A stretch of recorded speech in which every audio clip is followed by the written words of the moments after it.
The U.S. House of Representatives has just passed a bill to create a sort of 9/11-style commission to investigate the deadly Capitol insurrection. 35 Republicans broke ranks and voted for it, many more than expected. They stood up to and defied GOP leadership and voted with all the Democrats. In the very chamber where the insurrection took place, dozens of Senate Republicans voted to block an independent commission to investigate the January 6th attack. The motion is not agreed to. The bill failed 54 to 35. Senate Republicans voted to block an independent commission to investigate the January 6th attack. The motion is not agreed to. The bill failed 54 to 35, 6 votes short of the necessary 60. Despite GOP leadership's encouragement to defeat the legislation, 6 Republicans joined Democrats in supporting it, including Bill Cassidy, Susan Collins, Lisa Murkowski, Rob Portman, Mitt Romney, and Ben Sasse. This vote has made it official. Donald Trump's big lie has now fully enveloped the Republican Party. Good evening, folks. Black Pill Red here. Took off a few days. This back situation I'm dealing with, it's terrible. All right, it seems like this back is good. I think it's the weather. The weather has a lot to do with it.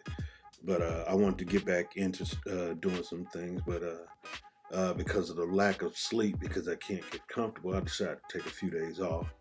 I didn't want you guys seeing me with a bunch of, some luggage in beneath my eyes.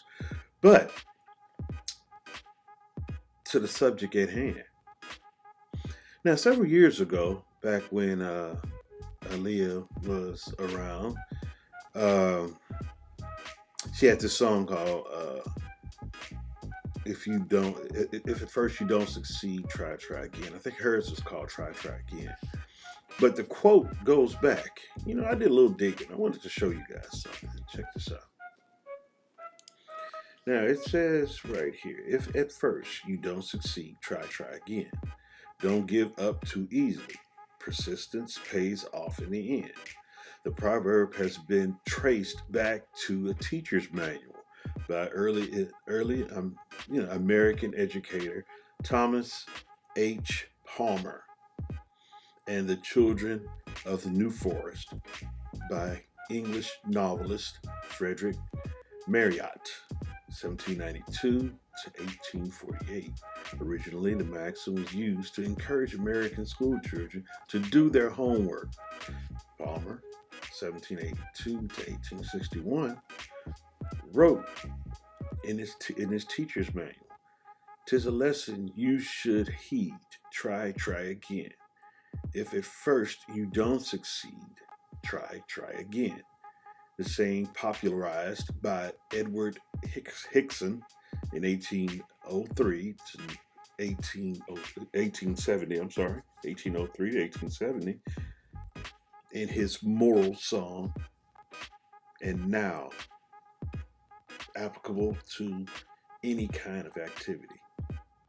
Now, I would have played the song at the very beginning, but I've already had a couple strikes and stuff like that, so I'm not going to play it. But this leads into what I just played at the very beginning. The House passed the investigation for January 6th incident, but then the Senate shoots it down. Now, here's my 2 cents when it comes to that. I believe, let's put it this way. I wouldn't mind having the investigation, because doing that, it's going to lead to stuff like the motion to discover. But I believe that they knew that this vote, they knew that they were going to lose it in the Senate. They knew that. Not because they were going to get outvoted, it's because they wanted to lose. Really, they just wanted the sheer optics of putting it out there. Oh, this man is bad. Look what he did. He instigated a riot, and this and that. And then you have your president, the people who vote for it. I don't know who president is because it's not mine. He says this. Ahead of the vote. I can't imagine anyone voting against the establishment of a commission on the greatest assault since the Civil War on the Capitol. The public but that it's the worst since the Civil War. Okay. So I guess that little 9/11 thing, that as Bush would put it, the little paper planes flying into the little wooden blocks, wasn't a big enough incident, but it was so big that they want to name it after 9/11. But then he goes and say that. Anyway, it go. I believe they wanted to. They did. They wanted to lose because look, this is what would be brought out in court when you see this in court. Stuff like this. The Capitol Police twice refused offer of aid. Once while already under siege. Now that was just one little simple moment there. And what about this? Okay. Now you remember during that impeachment, when the impeachment happened, this little thing popped up, and they did not want him to call witnesses during this moment. This popped up. Now you can see right there. First, let's zoom in on that. That first name up there is Nancy Pelosi. The next one is Kamala Harris. All right. Now, and then I mean, just look at the names. You can barely make them out, but these are witness lists. They were going to put these people on stand. Now, that's the reason why they ended up not calling witnesses for the impeachment trial. But when you open a can of worms, that's what happened. So personally, I believe they knew that they were going to lose, but they wanted to create the optics of Orange Man bad. Because that situation right there would have called to order situations like this right here. It would bring to light this. Yeah, look at this. Now, Matt Gaetz, he's already requested several times for footage of that situation that happened on January the 6th. It says here, Congressman Matt Gaetz called for an answer on Monday into the lack of video evidence regarding the death of Capitol Police Officer Brian Sidney during the incident on January the 6th. Now, not just that, let's put it this way. You're looking at the Capitol, and you can't tell me that the Capitol only has 3 cameras, 4 cameras, 5 cameras. I can almost guarantee you it's probably over 100 cameras there. Also, you're looking at login information because someone deactivated the magnetic door locks on the doors. Who did that? Who hit that button to open those doors? That information would have gotten out. Also, opening up a trial like that would have actually said, hey, let's subpoena the telephone records. Let's subpoena all telephone records. Let's subpoena all cell phone records to see who had made a call during that time. Who was in the building? Did a call go out or did a call come in? Who were they talking to? A lot of this stuff would have opened a whole new can of worms. Therefore, yeah, they didn't want that.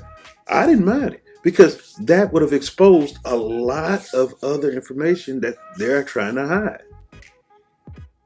But, this situation here, they're really just trying to, they're grasping at straws because they have nothing left.